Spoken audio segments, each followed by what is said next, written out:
देखिए, हम लोग बड़ा लंबा समय हम लोग राजनीतिक बड़ा कम उम्र से हम लोग किया है। हमारा साथ लेके हम चले हैं और वो साथी अगर गुजर जाते हैं तो बहुत याद आते हैं, एक एक पल से याद आते हैं।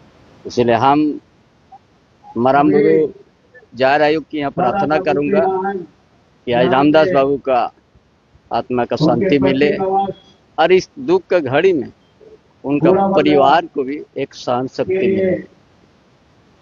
याद आते हैं एक साथ बहुत सा राजनीतिक में उतार चढ़ाव देखते हुए हम लोग यहाँ मुकाम तक पहुंचे थे।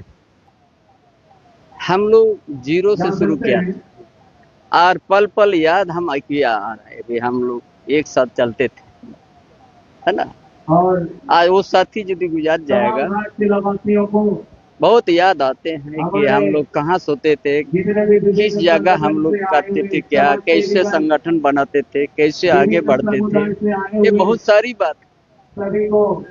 इसीलिए हम मरम गुरु जार आयु की प्रार्थना करता हूँ कि हमारा रामदास बाबू का आत्मा शांति मिले और इस दुख का घड़ी में रामदास बाबू का परिवार को सहन शक्ति मिले।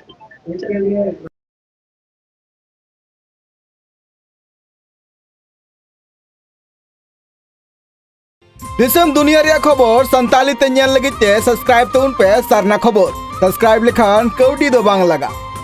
दिसम दुनिया रे खबर आपे को तला रे सरना खबर।